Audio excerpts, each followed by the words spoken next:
What's happening, good people? You know what time it is. It is time for Riot Starter TV. Gratitude for all you that are here today. It's always an honor and a pleasure and a privilege to be able to rock with you. For those who tuned in last night, we had a nice 3.5 hour piece with Dr. Leonard Jeffries. If you missed that, definitely go back and check out that episode. I think it was on point. This is our second episode of the new year, so I'm definitely excited about it. We want to start hitting y'all real rugged. I think that we did a pretty good job last year here on Riot Starter TV. If it's your first time tuning in, we want to say welcome to Black Power Media as a whole, which is our platform, and really hoping that you all subscribe and like it and support our channel, because of the fact that we're looking to build our independent media platform more than just a YouTube channel. We want to take it to a whole nother level. So again, we're grateful for the opportunity. Now today, what I wanted to do is I wanted to bring in one of a sister, warrior, comrade, elder who's been putting in work for quite some time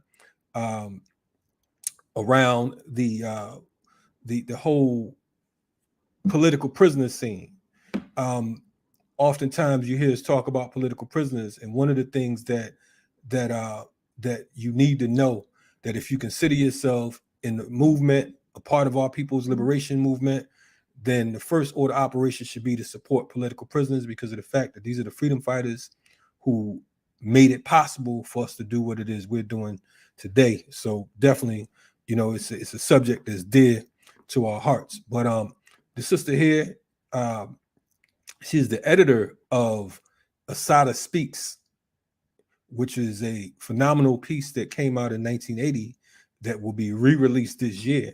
But she wanted to set the record straight because of the fact that she feels that she felt like many of us that, you know, oftentimes the name Assata is just thought of as some type of folklore.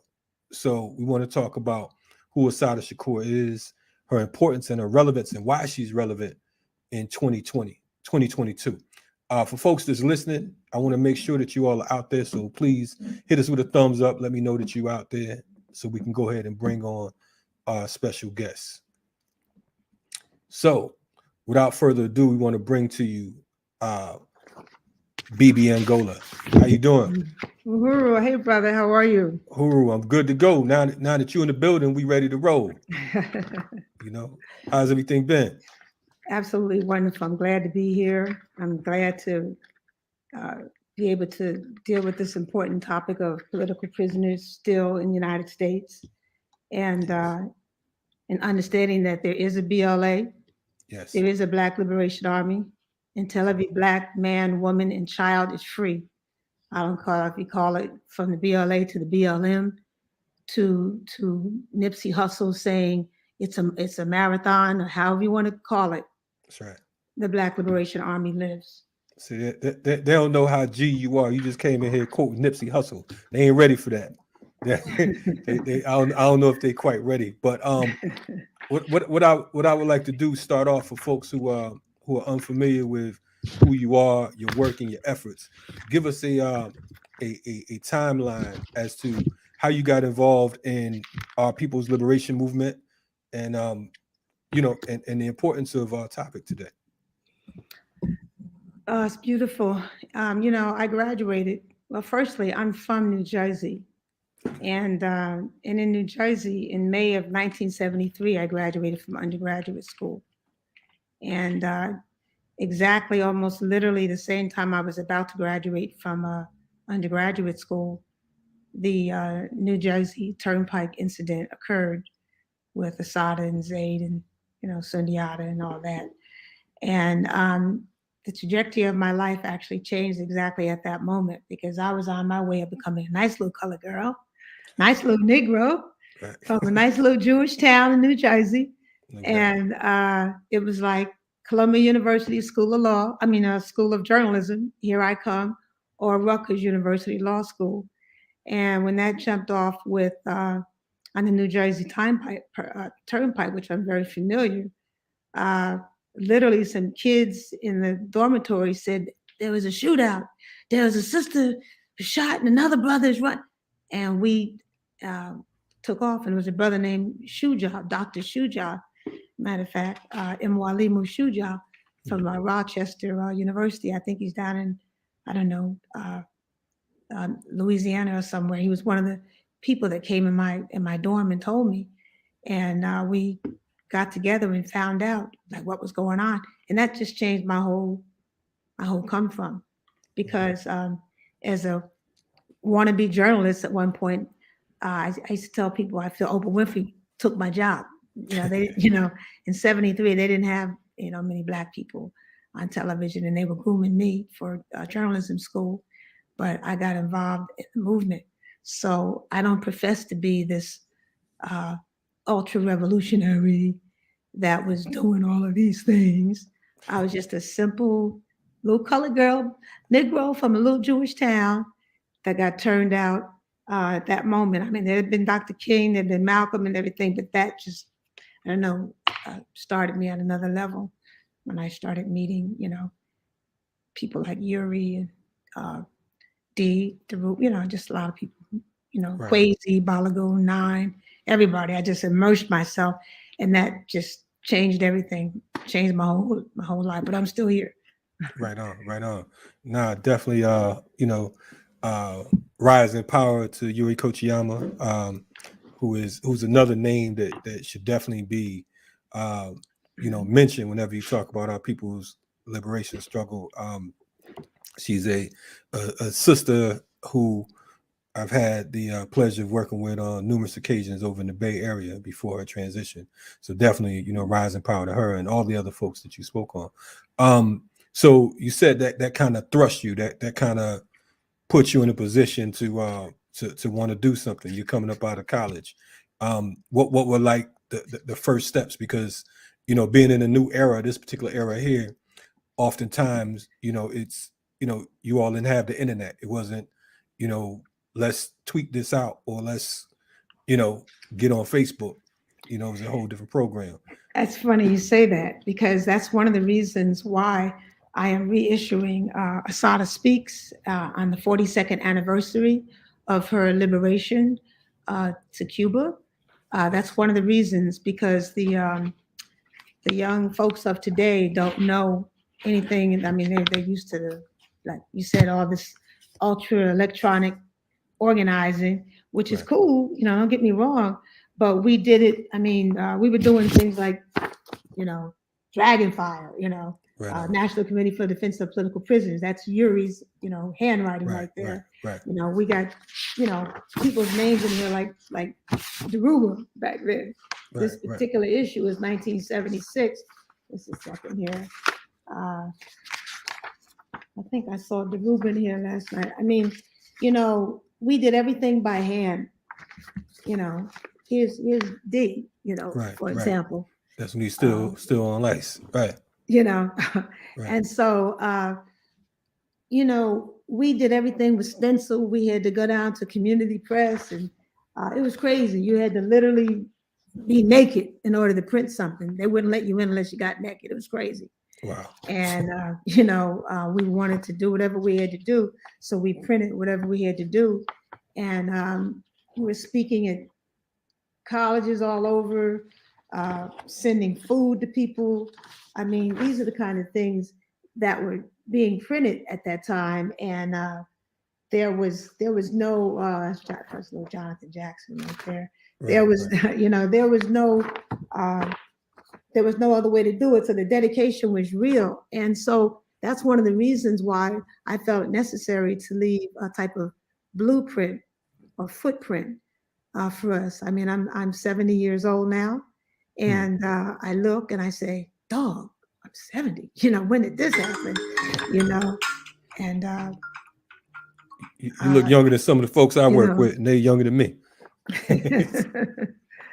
Thank you. But the struggle continues. It hasn't stopped. And in fact, much hasn't changed. We look at George Floyd on down and up and continuing even beyond him. You still see what's still going on. And it's really important that, we recognize this and that we let the younger generation understand this must continue. It doesn't stop. You don't count your laurels on a victory. Victory what? I have great respect for the many brothers and sisters that came before me and that will come after me. I got some of my greatest political lessons from Deruba. Deruba's brilliance. I mean, he's a knucklehead. He's crazy, but Deruba is, that's my boy. I learned so much from him. Even things like as simple as, and this goes to Assata as well in this respect. I was telling him the other day, he didn't remember, I used to be a 10K runner. That was my specialty. And so, and I probably ran up into my, my 40s, I've still run, but not like I was running. And Deruba was saying to me things like, I said, Deruba, and this was, he was still behind the wall. I said, I won the race, in my age category. He said, I said, for the top female. He said, what? You won the race in your age category. He looked at me and I was all proud. He said, go back there, win the whole thing. You're supposed to win, Bibi. And I said, dog, I'm running 12 miles a day, 15 miles a day. And so I started, the gun would go off and I'd race. And then I would win everybody, all the girls, no matter what age they were, I won first. No doubt. I went back to him. He said, that's what I'm talking about. That's how you do it, And so you got them down packed too. But you got to know and understand that. How, Deruba, and I told that to his son, who's up and coming young football brother, Yes. And so I extrapolated that to the struggle into life. You don't just have a little win. You keep going until the job is done. We're not going to be here forever, but we do need to make sure that we continue and that we each one teach one. And the reason Assata was so significant to me, because I found some, so I can show you. I found some pictures the other day. Here's a skinny little picture. I don't know how to make this thing work. Of Assata and I back in the day. Now here I'm a little kid. I shouldn't say a little kid, but I was like 27 in this picture, and so she was she's a couple of years older than me, and so she was in, this was in West Virginia. She painted her toenails, this was in West Virginia.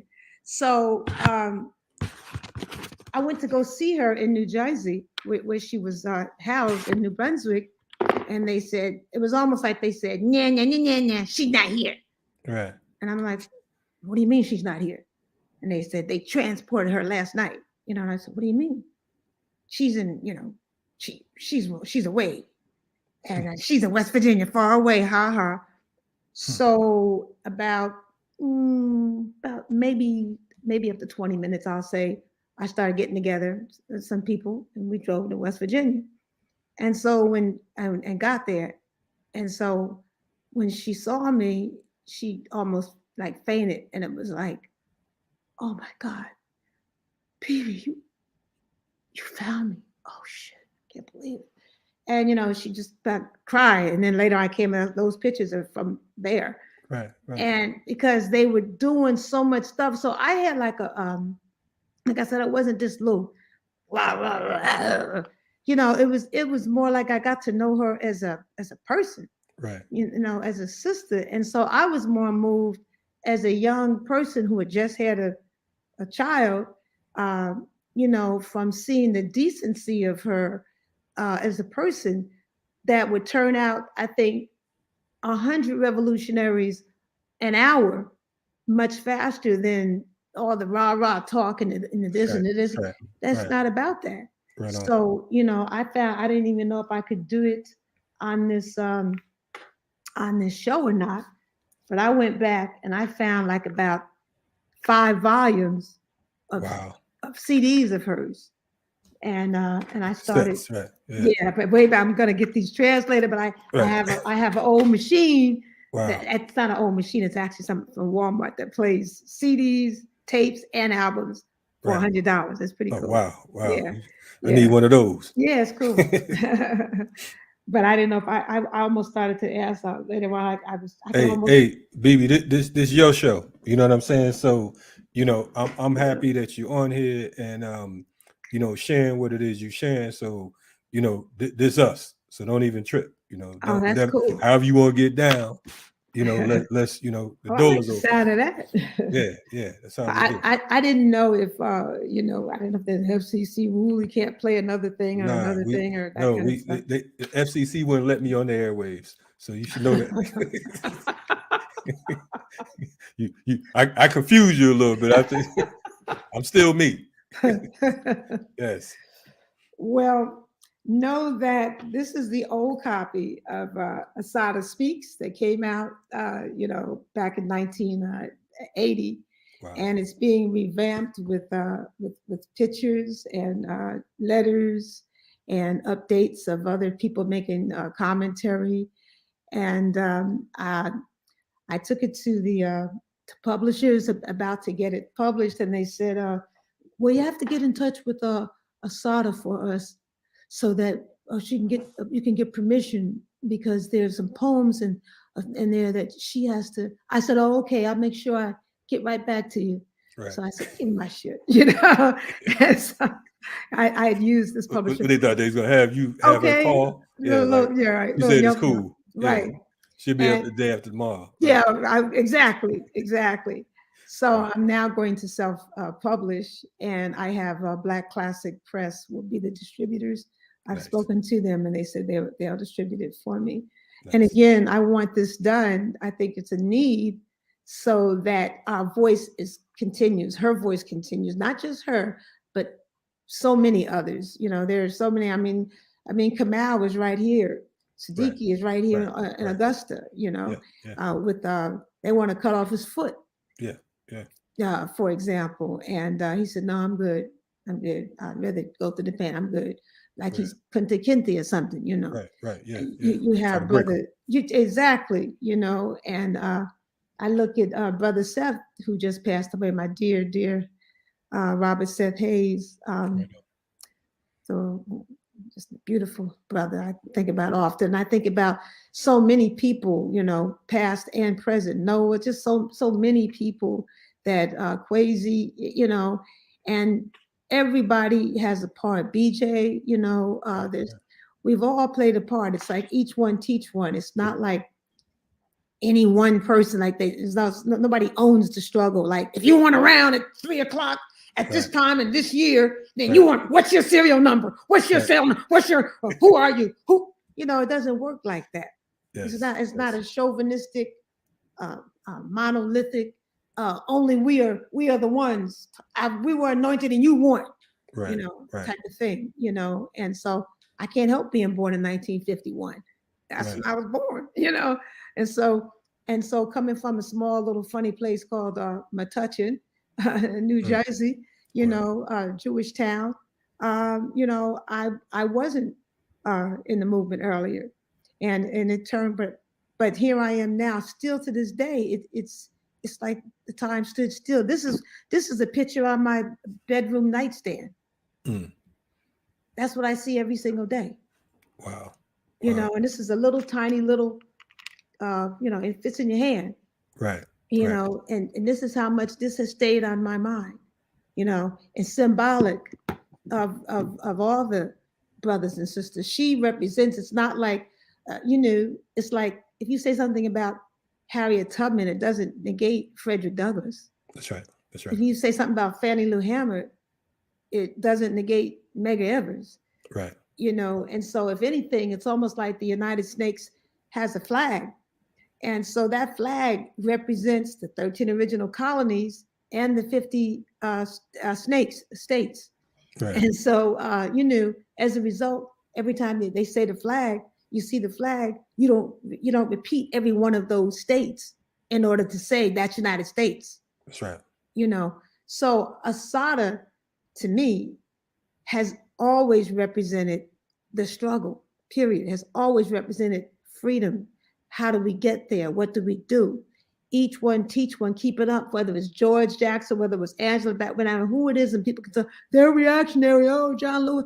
Bad mouthing people doesn't get you anywhere. I'm sorry. Because everybody has a part to play. I mean, and like Nipsey Hussle, like my son was explaining to me more about Nipsey, it does take a village. It is a marathon. Like Tupac, keep your head up. So it's like when you see these things, well, too much attention is given. What are we talking about when we say things like this? You know, I'm so glad you said that because of the fact that, you know, we are one thing that I learned from just, you know, OGs, elders, you know, just research, period. It's usually the folks whose names are least known that put in the most work. You know what I'm saying? Just like what you were saying a little while ago, just in regards to, you know, you have to prove that you're down, not by what your mouth say, not by if you get some props or someone recognize you or put your name in the book or whatever the case is. Your name is written in the book of revolution. You know what I'm saying? Yes. Because of the fact that your works will speak louder than anyone can say your name, because of the fact that, you know, it's evident. Yes. You know what I mean? But I think we have it twisted these days. If someone didn't shout you out, then you take it as an insult. Like, oh, you know, man, they trying to play me like I wasn't, you know, whatever. I don't have to, like with you, I don't have to go read about you. There's folks that can testify, that can give a testimony as to your works and your efforts. So I appreciate you coming on, because of the fact that, you know, it's necessary to not only you're not even coming on for yourself. You came on to voice for your sister, for your comrade, and say, look, this is why we need to keep on moving on her behalf and keep her name in the limelight. You know what I'm saying? Absolutely. I mean, she can't speak for herself right now. Right. What's going to be the point of that? But we do need to say her name. It's an African tradition. I mean, as long as you say somebody's name, they stay quite relevant. That's right. You know, very relevant. I'm not going to say alive because she's alive. Right. But I'm saying this is so important. I mean, I taught high school for about 30 years. And those kids, I mean, the way they're being taught now, they're being taught that slavery is unpaid workers. Right. I mean, the name slavery, unpaid workers. Right. You know. Right. And so when you see that, you know what I'm saying? With so benefits. Okay. You house them. Yes. I mean, you know, and if you listen to some of the things in that Assata would talk about, I mean, she would talk about things like simple stuff that people would say, oh, she's not too bright. She just seems so regular. She, you know, like she's not deep. She doesn't read the red book enough, and she doesn't know this.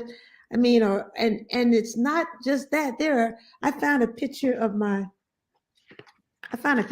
mom. My mom's passed away. But here's a picture of my mom, and you see what she's behind a calendar that we had made at the, you know, at the time. Right. Assata.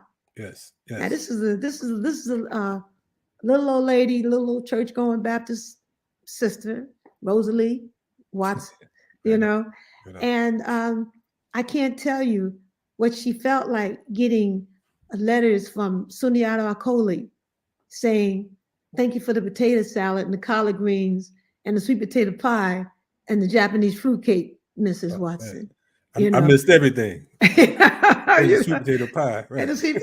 okay, he said they chopped it all up, and they gave it to me practically in crumbs, but I ate every morsel of it. It was so good. So this is him getting her food inside of the camps, inside the prisons. Yes, used to be able to do that. Right. No, I know. I'm just saying. Right. I'm putting it into context for folks who are listening. Like, that this is but like you said, her work, her energies, and her effort, were appreciated, because I can only imagine them getting that home cooked meal, being behind the wall. Yes, And and what she that did that meant. to several. She did Yes. that to several brothers behind the wall. I can't tell you the kind of things with Kwesi, with Noah, Sundiata, like I said, with Seth, just being able to, you'd be surprised, these little church ladies secretly saying, here's some food, tell them hi, baby, here's Right. $10, baby, Right. help put it on their books, and I've had Catholic Church give me a donation for the last Assata Speaks that was out, and said, don't tell that we're giving you this. Right. That kind of thing. So, money, movement, energy, time, food, clothes. Right. Everybody plays a role. That's right. Each one, teach Everybody one. has a role. That's right. Nobody owns. You don't have to be no frontline freedom fighter. You just have to support the movement. That's it. Exactly. Yes. And it's so important, because, so many times I hear people, where were you? Where? I didn't see that person. I don't know about them. As if they are appointed or anointed. I'm saying we gotta stop. Right. Yeah, we gotta stop that. That's not what it's about. I have great respect for all the brothers and sisters in the movement, past and present, because I also know if it were not for them, we wouldn't even be where we are today. They sacrificed. They could have been further. I lost jobs, sure, but I just lost jobs. I didn't lose my life. I lost several jobs because I was involved in it. I would have been a much different level if I, didn't get down with the movement. But I'm so grateful for it, and I still survive, and I'll do it again, and I wouldn't change it. I want to ask you something, not to cut you off, but we definitely want to focus on Assata. But you said a few comrades who are now ancestors' names, and I think that it's important to raise those names up. You mentioned Kwesi Balagoon. Can you speak a little bit about Kwesi from your experience, and maybe Sundiata and some of the others, and why it was important for you, this colored girls, you put it, to say, okay, boom, I'm gonna get behind these frontline freedom fighters. And I want to point something else out too. I know that there was someone in the chat asked about Assata's quote unquote alleged crime. I just want to point out that when we talk about freeing political prisoners, it's not a question of guilt or innocence. That's not what we're talking about here. We're reminding folks that we are at war, and it is intelligent for you to respond against folks who are attacking you by whatever means, as Malcolm would say, by any means. So I just wanted to point that out, because we get caught up in that particular joint. But can I just say something about that, though? When you say that, it's very interesting. Assata was shot. Right. During that. So when we say by any means in return, she was shot herself. That's right. And doctors testified the trajectory of the bullet was such that she could not even have shot Trooper Foster if she had wanted to, because she herself was shot. That's right. For example. And so, they were on the turnpike for a faulty tail light. And next thing you know, all of this, dogs chasing, Sundiata, Zayd dead, and everything being put on them. But meanwhile, let's take that trial, for example, and that, because it's very relevant to today's trial. Some of the people that testified was Dr. forgot his name, for example, but he testified how she did it, had to have done it because of X, Y, and Z. And then the lawyer asked the doctor, what type of doctor are you? And I kid you not, he was like a doctor in rocks, specialized in rocks. So he's like what do you call it? Not a Jimmy. Not an archaeology. He didn't have anything to do with it. And then they said, oh, shucks, Then they turned around and said something like, she forgot about one thing. She's trying to get away. And they said, what's that? She had the same hoop earrings in her ears. She had hooped earrings. And they said, okay. So the lawyer said, I want every woman in this room right now, if you're wearing hoop earrings, raise your hand. Half the women in the room raised their hand, they had hoop earrings. So they all was guilty. Right. So, right. You see, so. In fact, I thought you had the hoops on now. Okay, so you making our show hot, baby. I'm just... But my point of this is this: just as the ludicrousness of them finding her not guilty on 5 different trials. Right. The only thing she was found guilty on was the actual shootout that they caused. Right. So as a result, what happens is that the media, that's why this is so relevant. The media, by the time they get finished painting this picture of you, you're just guilty. I mean, for the mere fact, if you look at Rittenhouse, that trial, right, or the one after that with Beyond Aubrey. Yeah. For the mere fact that people are sitting around collectively on pins and needles to see whether or not they're innocent or guilty is crazy. I mean, can you imagine, or the January 6th thing, which is tomorrow? We know there would be raining brothers and sisters out the sky had that been us. We know that. Of course. And even Biden slipped and said that right away. First thing he said was, now, come on, good and well, it wouldn't be like that for Black people. They snatched him away because he said, this is ridiculous. Yeah. And they said even he knew it was ridiculous. Ridiculous as he is. Right, exactly. And so, for the mere fact that we're sitting up here collectively deciding whether or not it's going to be guilty or not. And a big sentence for them was 5 years. A big sentence for going into the Capitol, Confederate flag and all, shitting on the walls and writing their name on the wall, right, and going into Nancy Pelosi, all the stuff they did. And they turn around and sit one person in her 28 years old, I'm going to send you home to your mother. She gets to be a little girl because she's 28. Right, these brothers and sisters that we're talking about right now, there's no consideration. And just no consideration for them in the past and also right now. So the double standard is so obvious. And that's why this whole thing with again, not just Assata, but all the brothers and sisters. But I say her because the reason first of all, the reason I'm really saying that, what comes to my mind is because I know the most about her for me. Right. I can't talk about what I don't know. That's right. I didn't know it was going to be all this. When Assata escaped, for example, I was in the World Trade Center and I was coming down the escalator and I'm on my way to work in Newark, New Jersey, and leaving Brooklyn. And the guy goes, extra, extra, read all about it. Jessamine escapes, extra, extra. And I'm like, oh, wow. Freaking out. Like, yes, this whole thing. I'm like, oh my God, And so, I stayed up for like 4 nights in a row, no sleep, just doing other stuff.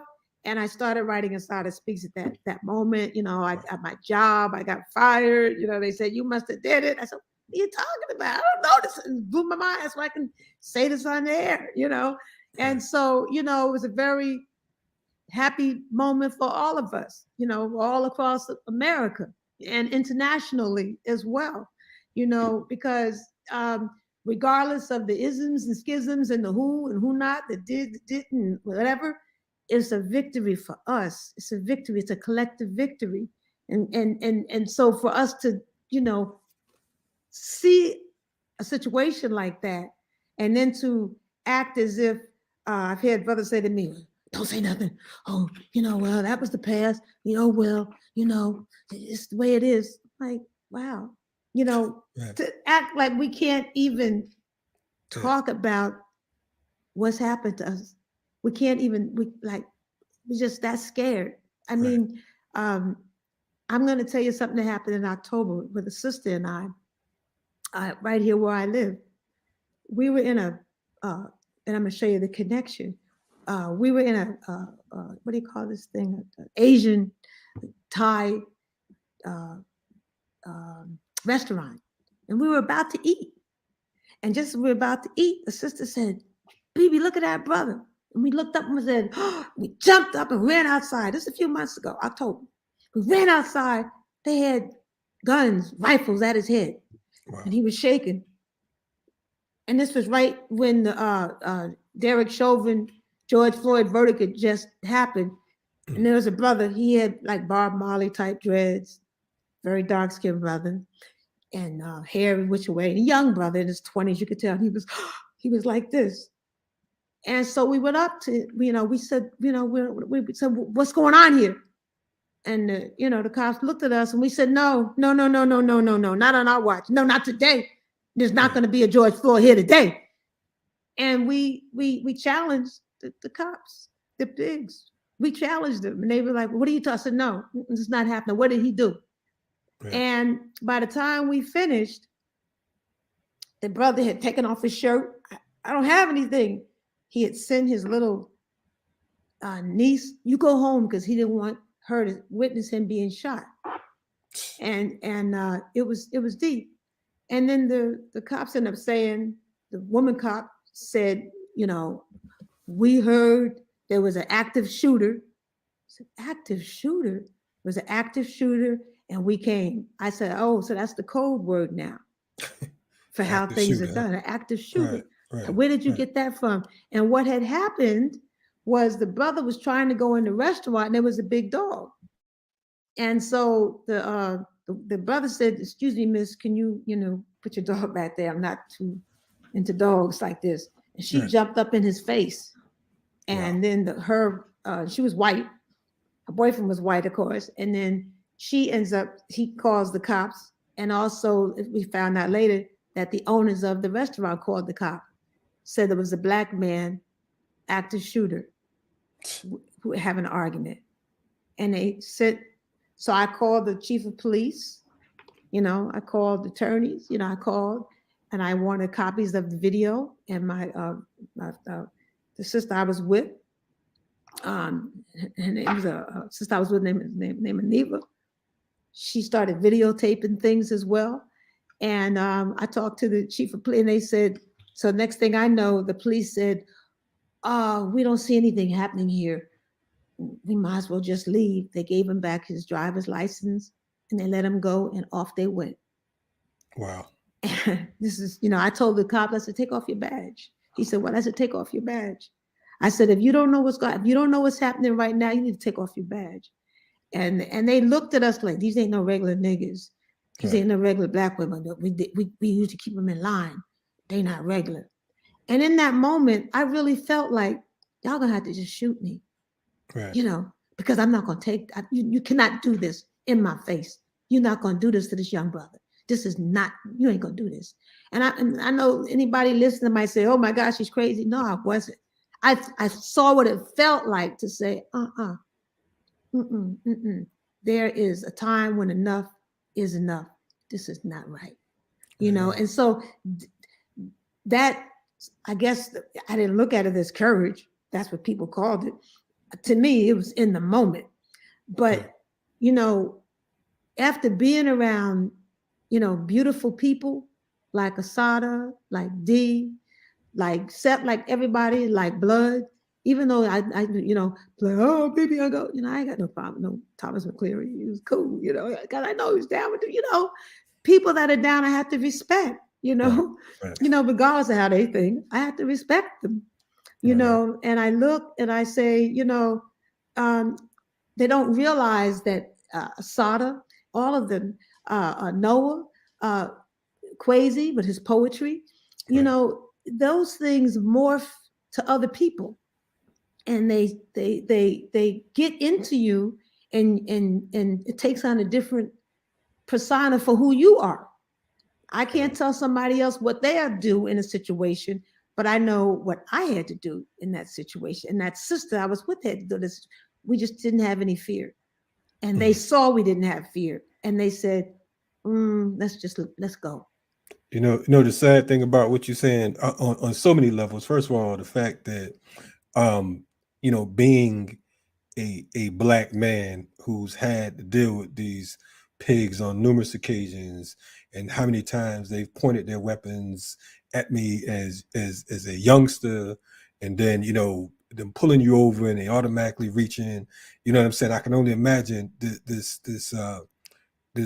young man with this joint pointed at his head. It's like they have no regards. I mean, the fact that you even point a pistol, Yes, yes, yes. that is more terrorizing than even being shot, because of the fact that you don't know what the outcome is going to be, and it's like you almost bracing yourself or hoping that that's not the case, because of the fact that you got some gung-ho cracker or Negro that is willing to put your brains on the pavement for the sake of it. But my point is, it's like, here you are 70, you and your comrade, and there are folks who are 27, 37, 47, that the most they would have done would be to whip out a camera and record. You know what I'm saying? The most, but it's almost foreign for folks to approach these people and remind them that, yeah, you're being watched, and you know what I'm saying, and you're not going to blow this man's brain out. If so, then I hope you got enough bullets.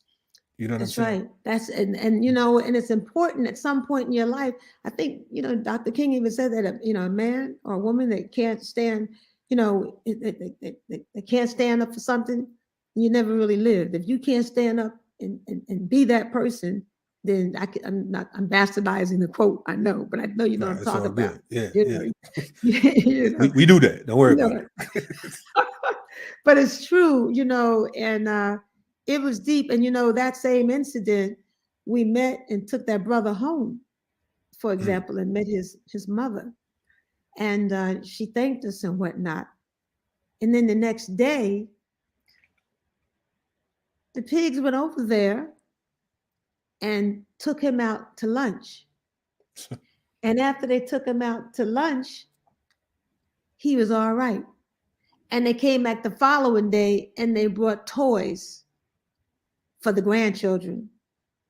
So then the mother called me up and said, look, we don't want any problems. Everything is good. They bought us toys and gave my son lunch. And I was like, and because I was prepared to take it to another, I was like, I had lawyer was boycott, and I found she insisted, no, it's fine, everything is good. And I said, wow. And then the chief of police called me back and he said, well, I don't think my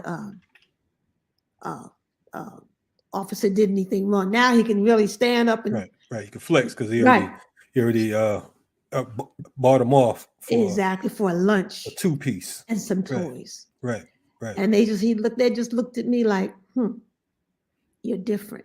And I'm like, you ain't, so, and it was, just left like that. But like you said, I don't care, about age or anything like that. And then like you said, one of the brothers in the restaurant, I asked them, I said, did you see what happened? Do you understand?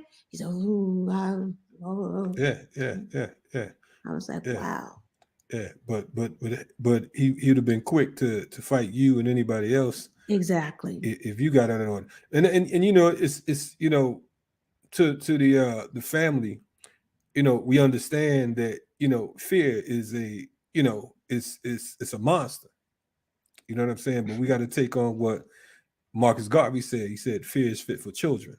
You understand what I'm saying? Teach. We have to move beyond that, and at some point we have to decide. You have to make a decision, because oftentimes I hear folks making excuses as to why we can't get down. You know what I'm saying? Assata says fear is healthy when you're living in America, but when fear controls you, when you're afraid to struggle, fear is a bad thing. That's right. She said, I'm more afraid of what will happen if I don't struggle than what will happen if I do. That's what I'm talking about. And I had to really think about it. I said, wow, I'm more afraid of what will happen if I don't struggle than what will happen if I do. Yeah. And that's important. Yeah. It's important because of the fact that you represent more than just you. And I think that we have to always remember that. And I tell folks, even on this quote unquote platform, I have people I have to answer to. You know what I'm saying? I got OGs, I have elders, I have people in the hood where I come from, and I like going back home. You know what I mean? So I can't just let you get away with just anything because of the fact that it's a reflection of me. And it's a reflection of the whole because of the fact that I was there and I didn't make an effort. I want to ask you, you know, we talked about some of these political prisoners. What inspired you to go beyond Assata as far as like reaching for some of the other comrades? Because of the fact that, you know, you rarely hear about Zaid who transitioned on that highway. You rarely hear about Sundiata. And one thing that Sekou pointed out when he was on here, which was important, was the fact that if you say Assata name and you don't say Sundiata's name along with that, then you're doing a disservice because of the fact that, you know, it was an effort. They were together. And of course, Sundiata's still behind the wall. He's 84 right now, you know, languishing. So I want to know what inspired you to like say, okay, boom, Assata's free now. Because some people would have been like, okay, she escaped. Then all right, I'm back to business as usual. That's a good question. You know, once you really realize, I'm still doing, you know, prison work actually. No doubt, you know, no doubt. Yeah. We there's wouldn't have you on here. We won't have no movement dropouts on here. So movement dropouts. We'll respect that. So yeah. There's a group called Families Against Mandatory Minimums. Okay. For example, in DC, I mean, the kind of cases that you see, I mean, Cut 'em Loose Bruce, you know, back in the day, the brother that was a judge that would give people very lenient sentences. That's why it's called Cut 'em Loose Bruce. You know, he would let people go and whatnot. And seeing what's now, the kind of cases of what's going on now, I know a couple of judges and things, like they can't even make sentencing anymore. You know, they're given a guideline, but the guideline, no, we do that now. See, after having people like him, they said, no. We'll tell you the mandatory minimum is. And so they, you know, it might be a joint, if you have a joint, or if you rob something, or what's 3 strikes. I mean, the parameters are so ridiculous that if people really realize how they're now making prisons under the ground and little slits for windows and the food is less and you know, not having your rights. I mean, it's a whole nother, you know, continuation of slavery, which it says is legal to do, that we haven't even scratched the earth, the surface to even think about tackling a whole nother era of where our men are. And women, to forget sisters behind the wall, they really not looked at. If you want to talk about the inequality of sisters and brothers, sisters don't even count. You know, and the many of the sisters are and brothers, well, many of the sisters especially are mothers, you know, behind the wall for little or nothing. And the brothers are there, you know, that didn't have the education. I mean, you know, I come to find out that when you had what do you call it, yearbooks, do you know the kids stopped coming to school on yearbook day before this COVID and all this stuff? And I said, well, why aren't y'all coming to school? They said, oh, Mr. Go, well, we don't want the yearbook picture. I said, you don't want a yearbook picture? Everybody wants a yearbook picture. Come on, that's a memory. Right. They said, no. When the yearbooks come out, that's when the cops come to all the high schools and get a copy of them. Wow. And they get copies of the yearbook and they put them in their whatever, in their office, and they use them almost like as a let's see if we can get them. And they're using the yearbooks like that.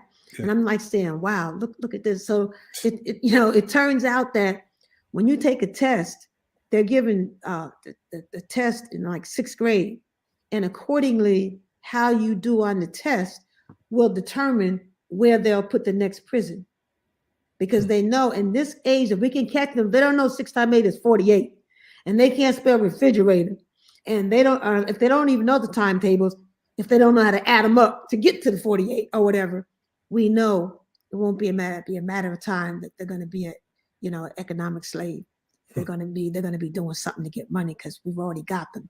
So we got to make sure that they can't read, because if they can read, then they're not fit to be a slave or to be in prison. Right. So we gotta make sure that we're distracting them, weapons of mass distraction. We have to make sure we keep the weapons of mass distraction going on.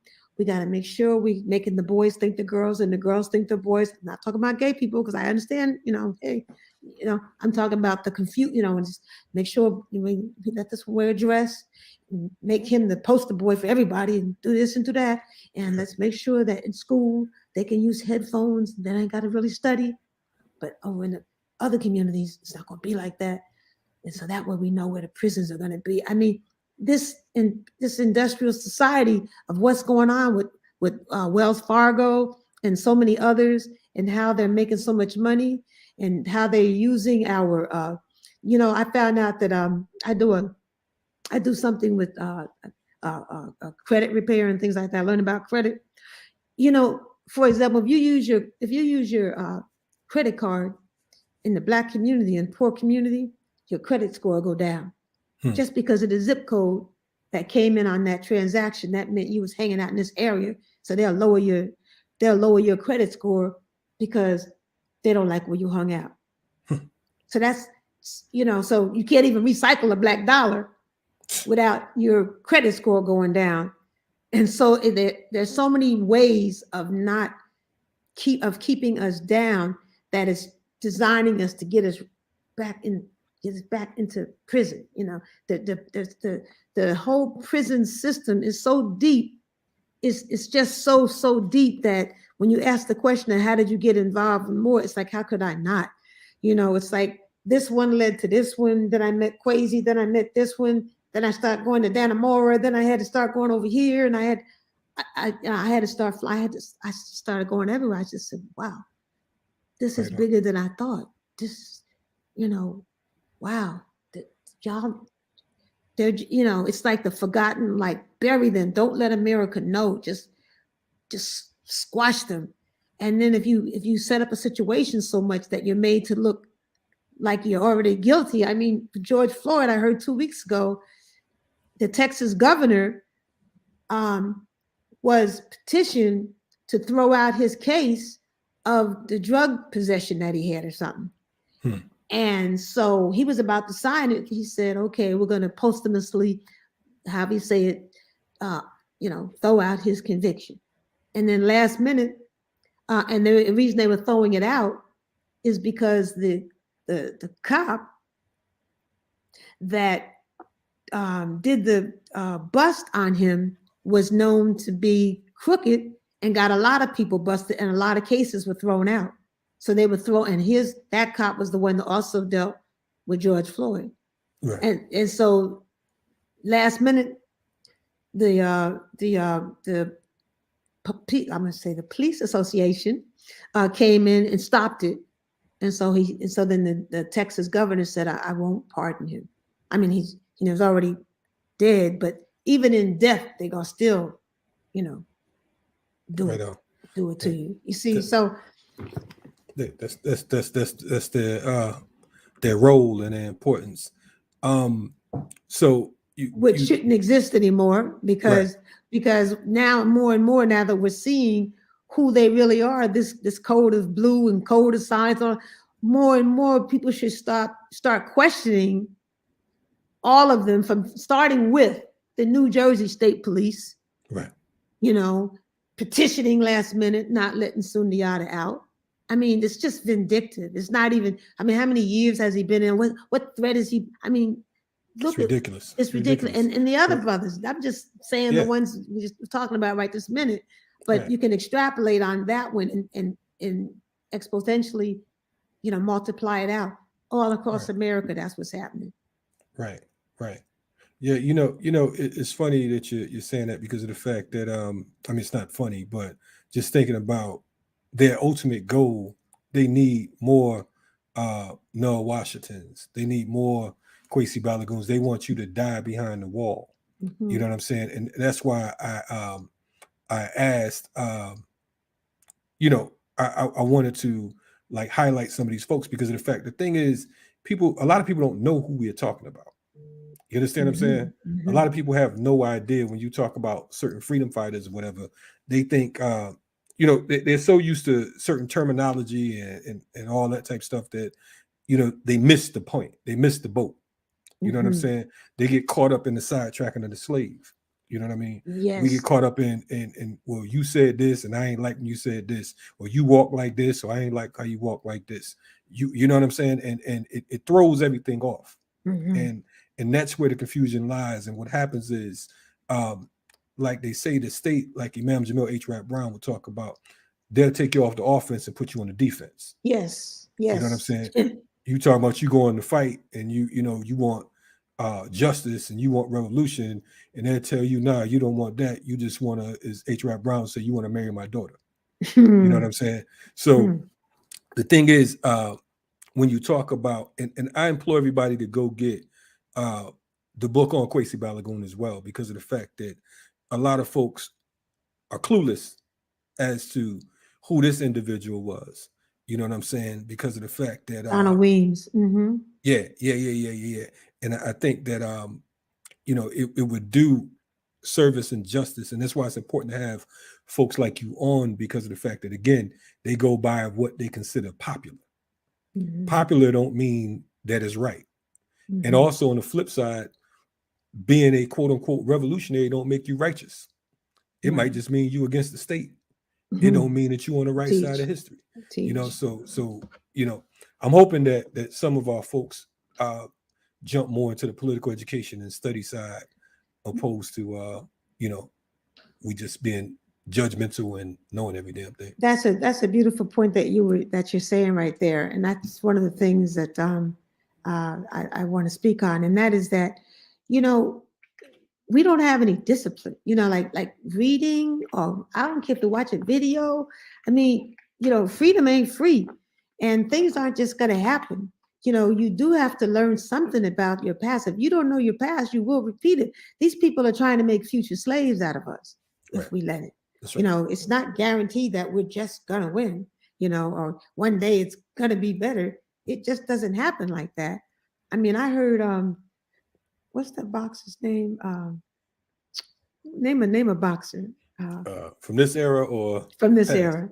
Oh, okay. The one that with the little thing on his face up there. Mike Tyson. Mike. Right. Okay. He ain't really from this era now, but I got you. Well, it's funny. I wish I could show you. Anyway, I have Muhammad Ali's glove hanging up over here. Okay, you got his actual glove. His actual glove, yeah. Okay. Mike Tyson, yeah. I heard a quote he said the other day. He said, without discipline, you're not really anything. Right. He said, you have to take discipline and something that and treat it like you like it, even if you don't like doing it. You got to treat it like you like doing it every day. He said, take discipline. You don't like it, do it anyway, like and pretend that you like it. Learn to like it. Learn to like it any day. Right. And I thought that's deep. And so a lot of us don't have I call it blisscipline. It's the same. It's just change the way you look at things, and the things you look at change. A lot of us don't have that, and so we're not just going to be free just because it sounds cute and sounds catchy, and like it can't keep being bad like this forever, can it? It's got to get better than this. I mean, at some point, just like what you just said, we have to study. We just can't always just do whatever we like. Right. We got to prepare, and we have to prepare our children. I mean, I was talking to someone. It's a shame if you knew the amount of good brothers and sisters out here that have been in the movement, and some that have never aren't in the movement, just everyday folks, but people in the movement I'm speaking of, actually, as well as others that are not in the best of situations right now. And it's sad to me. And we didn't take care of them. And they are our treasures, and we should value them more. I mean, it's like, this country, even though we haven't done, we're not that far, but at least the little that we have, as time is going on, a lot of that would not have happened without the sacrifices of many. You know, like they didn't even have to, you know, to get into a school, to get into a college, you had to send your picture in back in the day. And the minute that you got the picture, you were rejected. You know, it was simple, you know, stuff like that. We had to use pictures. Right. And so these brothers that got down, and people know like Sunyata worked for Nassau. Right. We're not talking about no dummies here. Right. You know, Daruba, even though he's funny and stuff, he's a professor, he's a scholar, he's brilliant. The brother is bad. We can say what we want to say about him, but he is an ultimate teacher, you know, and you got to give him his props for that. Right. You know, Blood, you know, is funny, you know, but Blood was, you know, a soldier, you know, and still is, you know, in his way, because he can still drop information down.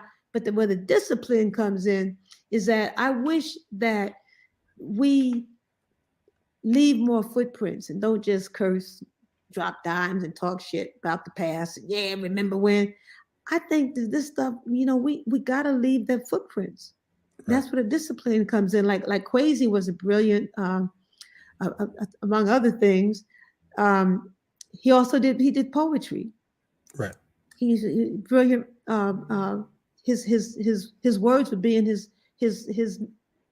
thoughts would be in his poetry. He said a lot. He did a lot.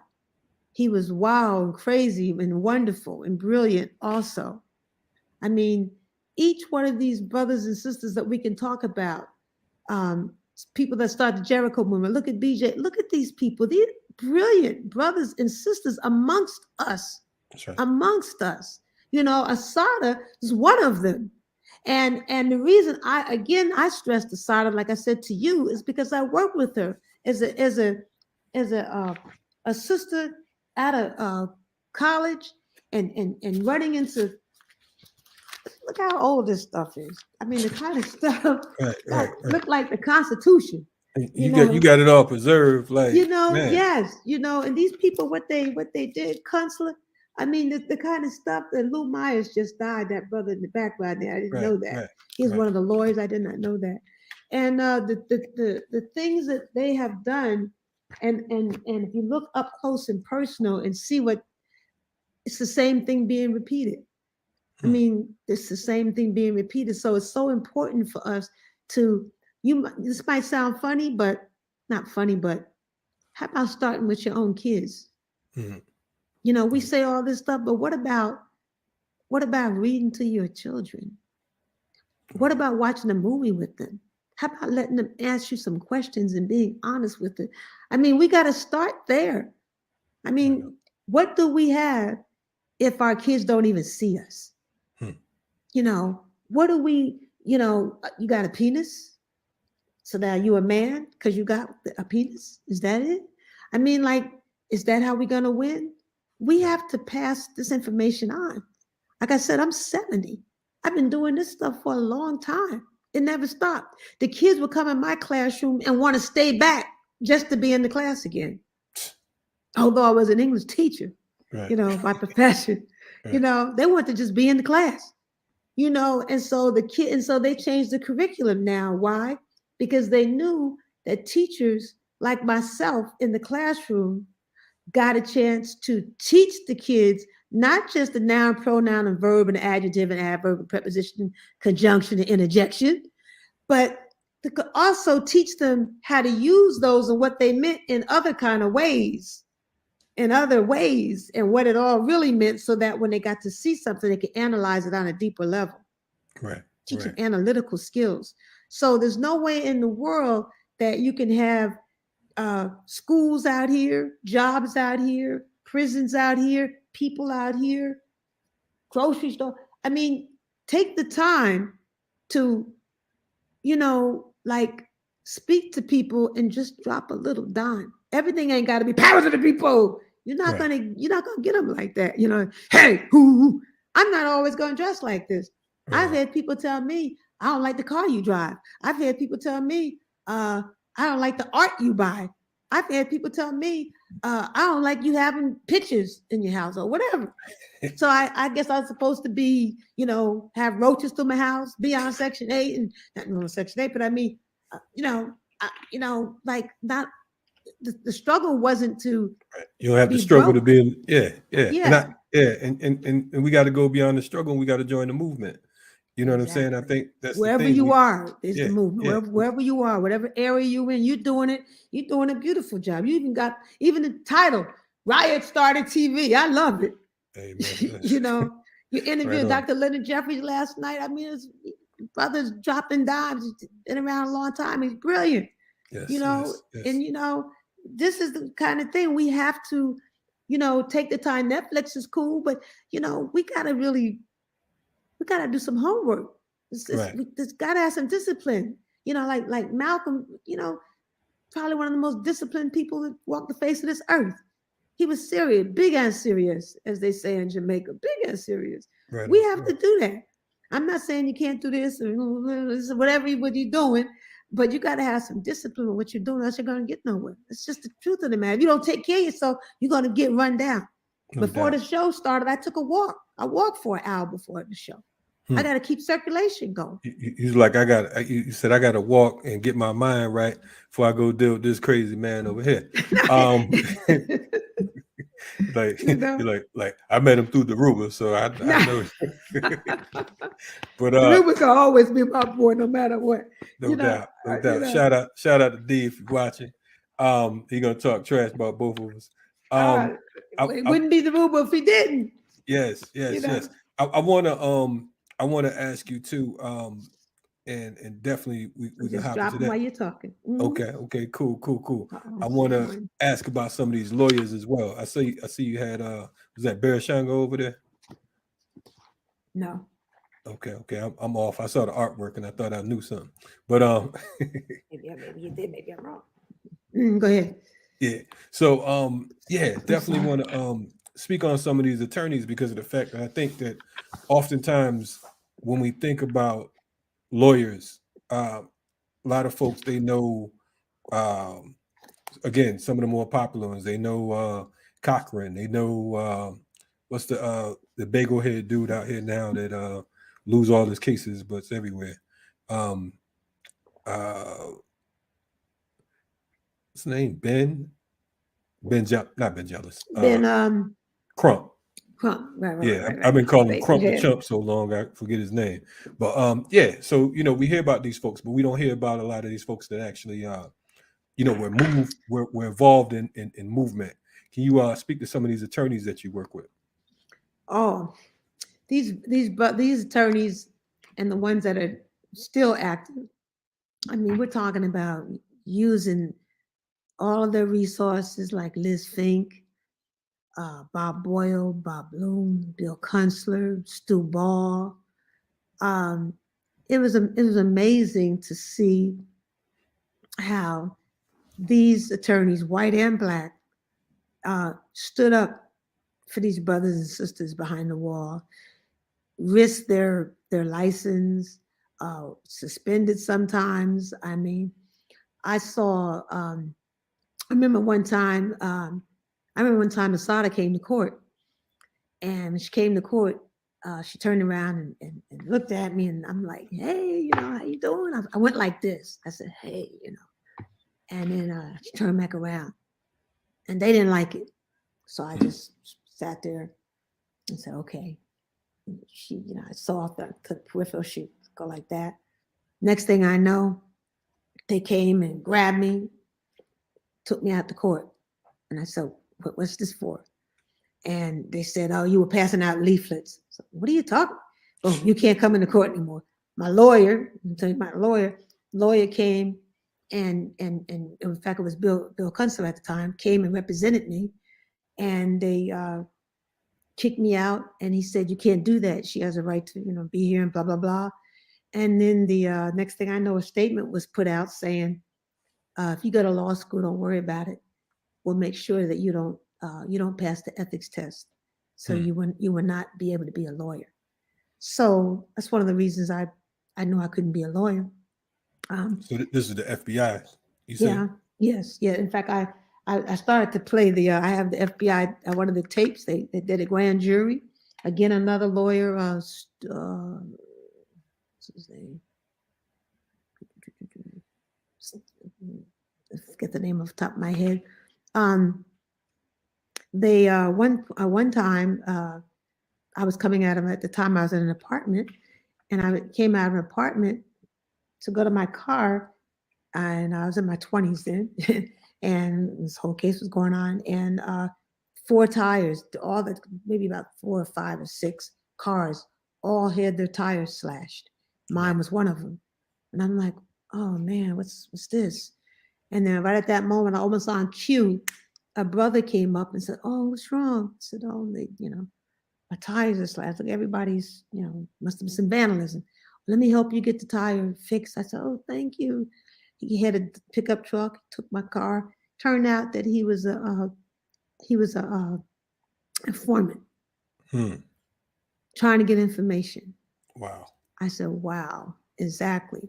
And what happened was, and then she had he asked about attorneys. And what happened was there was a sister in Harlem that I used to go and visit. She was working on her doctorate. Her name was Abun Adelona. And I went to see Abun, and I said, "Okay, I'll see you later. I got to go," because I had a 10K race coming up, and I had to go to bed early so I can get ready to go win, like the room told me. And I left, and about 3 hours later, the FBI busted into her house in Harlem. Wow. And in fact, I probably have a thing. Busted into her house in the middle of the night looking for Assata. And I was like, she was nowhere to be found, of course. And they did that to her, just looking for her. And this turned out this dude, this informant, was facing a sentence, and they had sent him in to deal with me to try to get me to be a girlfriend, boyfriend thing or whatever, to try to get information about Assata. They did stupid stuff like that. Right. And I had to get, and Bill Kunstler, represented me on that particular case, and said, I was trying to find it for you on that particular case. And, it was thrown out and all that.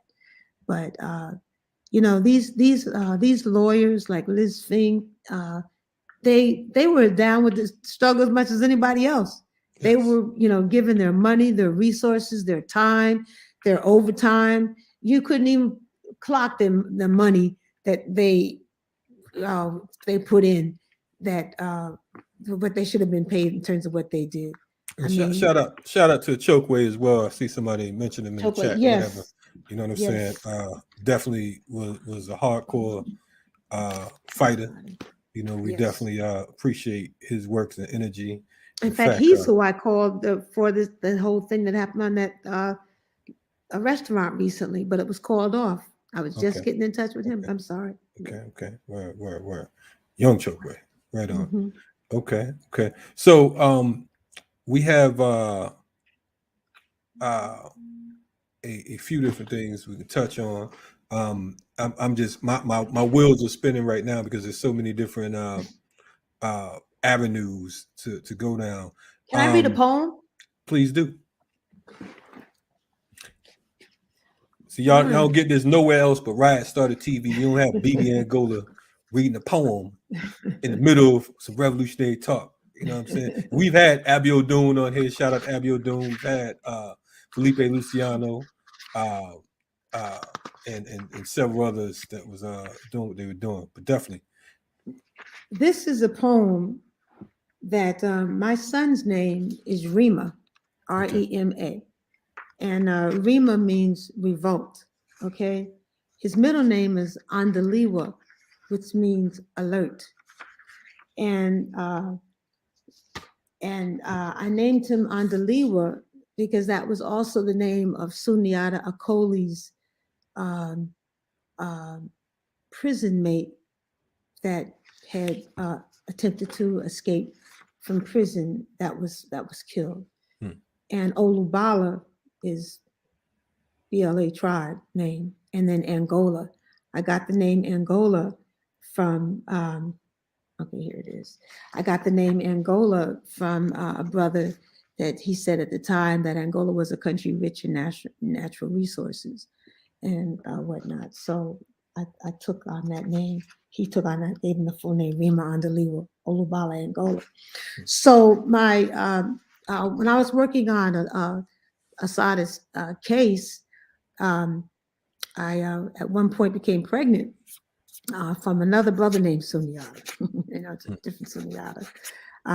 And I was pregnant. And then all of a sudden, I think his name was Frankie Zitz or somebody. All of a sudden, I never even thought about Assata's birthday or anything. And somebody said, you know, you might have that baby near Assata's birthday. I said, Assata? I said, I never thought about it. When is her birthday? They said July 16th. I said, oh, well, my son was born July 14th. 2 days before. I worked on the case so long that I had the baby 2 days before her. Right. Assata sends, writes this poem and sends this to me. There was no, it says, for Rima Andaliwa Olubala. Uh-oh. Okay. Wow. Born July 14th, 1976. There was no star, no manger, no wise men bearing gifts to welcome your brown life into this world. There were no trust funds, no nannies, no elegant announcements engraved in gold, but all across the country, choking with oppression, on subway trains and corners, in tenements and jail cells, after hearing you were here, Black faces smiled tender, thoughtful smiles. Black hands slapped 5. Black hearts beat songs of freedom and welcome to the family, a new Black hope. Assata Shakur. Wow. So, I mean, how many of y'all in the chat, or even here looking, listening, in the future or the present, can say that you got a poem from Assata Shakur written to your child? So that's a powerful piece right there, man. We definitely appreciate you sharing that, and that's in Assata Speaks, the book. Yes, yes. Okay. And Now, she sent me this one on Rima on Melvin Kearney. My right. son was named after Melvin Kearney, another brother. Right. Okay. But anyway, go ahead now. No. I'm just sitting here. I'm still stuck on that whole piece. So you're re-releasing the book this year, though, correct? Yes, I'm re-releasing it, and I'm also going to put in these the letters. I thought they were interesting, and again, that's why the human side, the humanizing side of Assata to me, in terms of all this crap, soul of the BLA, yeah, the mother hen, you know, all this kind of stuff. They make it seem like she's spitting out fire and dragons and all this stuff, and you know, I wanted to see this, something like that. Wow, Bibi. And then she sends a letter to go with that saying, here you are with a big old belly. You should be worried about your baby. And you sitting up here worried about my case. Thank you, sister. And I mean, for her to say that, you know, I was like, wow, she's thinking like that. And, you know, and my baby was born in 20 minutes. You know, I didn't have any child labor or anything like that. Wow, 20 minutes. Yeah, I was playing chess, you know, and you know, I had no child pain or nothing. You just fell out, you know. You just walked on out. You're like, all right, walked out in the waiting room. Yeah, really.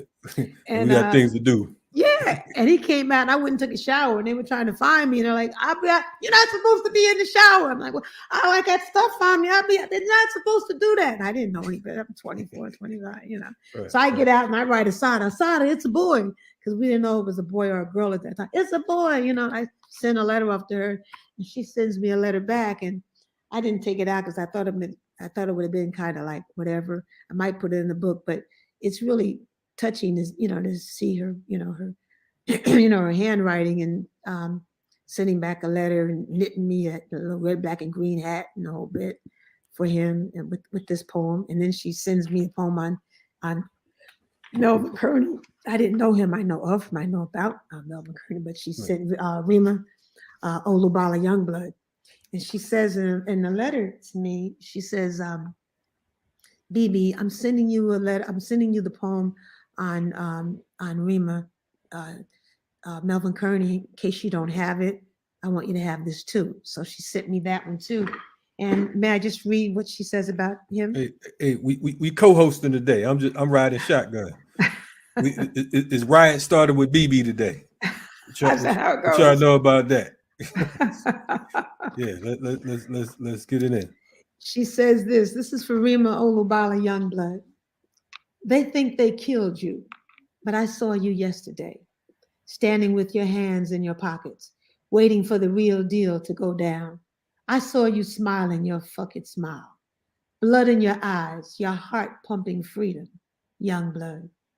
They think they killed you, but I saw you yesterday in the playground, black skin, sweaty, shiny, hurling your ball bomb into a hoop right on target. Won't be no game next time, 'cause you ain't hardly playing. They think they killed you, but I saw you yesterday with your back against the wall, muscles bulging against the chains, eyes absorbing truth, lips speaking it, hearts learning who to hate, heart learning how to love, head learning who to hate, blood ready to flow toward freedom, young blood. Young bloods ain't got no blood to waste in no syringes, on no ballroom floors, in no strange land, delaying other young bloods' freedom. We don't need no tired blood, no anemic blood. We don't need no blood clots in our new body. They think they killed you, but I saw you yesterday. All them young bloods must have gave you a transfusion. All that strong blood, all that rich blood, all that angry blood flowing through your veins toward tomorrow, Assata. That's a hard piece right there. Now, since you such a you deliver it so well, you know what I mean. We need, you know, I'm gonna go out on a limb, because every now and then I beg my guests. So you know, what they say, ain't too proud to beg. I want to say, when you come out with this with the new edition, I need a promise from you that you're gonna do your first reading right here on Riot Started TV. Can I get that from you? You got it. I'd love it. I'd be honored. Cool. So y'all heard it here first. When it drops, we're gonna debut it right here on Riot Started TV. And I hope y'all ready for that. And we might have to charge y'all, because you know, y'all be giving them too much. I don't know, Bibi. I'm giving them so much. You know, it's the anniversary right now. You knew Assata, November 2nd, 1979. Yes. And yes. so, and you know, it just marked the 42nd anniversary, Right, 42 right. years ago. Yes. You know, and so that's the other reason why I found it significant to, you know, to put something out right now while I'm still living, you know. And so this is, you know, I just find it important. I don't know what other people's what do you call it? I heard somebody say it. What is it? Your assignment? Right. I don't know what your assignment is, but apparently I feel like this is my assignment, one of my major assignments, because it has, like I said, this is at my bedroom. This is on my bedroom nightstand. Right on. You know, Right. every night this is what I see. Right. And explain that picture for the people, because of the fact that, you know, it's again, we have a little bit of everybody on here. This, let me tell you exactly here. This is a guy named Joseph DiMarino. He was the let me see if I can get that better. Can you see that? Yes. Joseph DiMarino. He was the sheriff, the head of the sheriffs in New Brunswick, New Jersey. And he was the one that constantly, he was the head sheriff that constantly said, don't send her, she'll escape, don't send her, you know. And she, in that picture there, she was on her way to go downstairs. You see her legs? Can you see, Right. you see her legs chained? Mm-hmm. Yes. Yeah, and her arms. They were taking her down. That's why they're looking down. She used to go downstairs there, underground in a basement, and into the jail there in New Brunswick. And that's the other jailer, the woman jailer, and then the man jailer. I mean, at one point they had her in a men's jail, Right. and Evelyn Williams, which is her aunt, who was also her attorney, fought for her to not be in a men's jail in Yardville, and they, took her out of there. And finally, from Clinton to Yardville, to Alderson, West Virginia, back to Clinton. So they were constantly, so that's what this picture is. They constantly had her portrayed. Let's see if I have a thing here. This is how it's the cover of my, let me see if you can see this thing. I don't know how to do this. Wow. Can you read that? Yeah. Nationwide Dragnet for Chesamond. Okay. Yeah. Okay. Yeah. Is that the original article there or? Oh yeah, I used to read 5 newspapers a day. And so I kept everything. And so they used to, the attorneys would use my work for their, to find, find stuff. It'd be in the banks, all kind of stuff. And I had one thing here. I wanted to, let me see if I can find this thing. They had, wow. Yeah. And these are newspapers from all over the country, or this is just from Jersey, or what? It was local papers, but New York Times, Home, and I mean, they just had all kinds of stuff. Yeah, I remember when coming up in Connecticut, I remember them having wanted posters on the telephone poles. Right. That's when they used to have the police phones on the telephone. Remember they had the police phones attached to the telephone. Oh, pole? right, back in the day. Yeah, right. yeah. So you see them there and on the. You know what they have now? If you go to New Jersey, every once in a while they will have these huge billboards saying, we're looking for her, type of thing. And it's like, y'all serious? And they talk about how Kamal Siddiqui, who is the father of Assata's daughter that was born in prison, they talk about what's the thing I was looking for? I don't know why all of a sudden I'm hearing gunshots outside. So. Gunshot. Yeah, it's crazy. I don't know what that's about. But. Well, I was looking for I mean, they have what does it say? Let me see if I do it right. Yeah. I mean, they again, this her case is so symbolic of so many other cases, brothers languishing behind the wall and sisters languishing behind the wall. So symbolic. And they put her in, I wish I could find this right here. They had things like this. They try to, I mean, let me see if I can show you this right here. And these detectives, they even had official detective magazines. Wow. And then at the bottom of the official detective, it'd be something like this. It was not playing, huh? Right. You see? Yeah. Any chance they could get, listen, I've got Malcolm in here, any chance they could get, this is why I just got all kinds of, any chance they could get to make her look, they had her on a crazy page, literally on a crazy page, and they had it with, these are the kind of things that, these are the kind of things you constantly,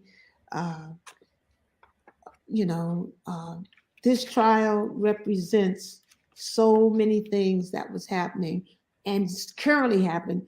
To me, her trial exposes, if I can find her trial exposes not only the prison system, the police corruption, the judicial system, the racism, the white supremacy, the exploitation of Black labor. I mean, it exploits and it exposes all of this kind of thing, and that is why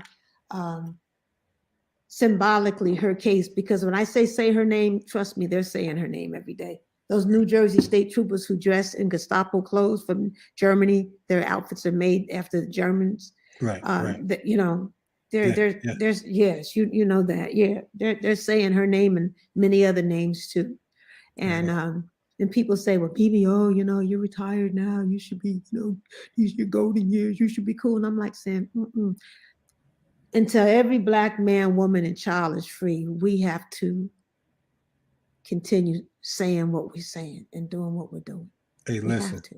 we had Mumia on here, and Mumia is still fighting. And if Mumia can be sick and locked up in prison for 40 years, you know what I'm saying? He's been locked up almost a year. Matter of fact, a year from the time that Assata was liberated. He's been in prison that whole time.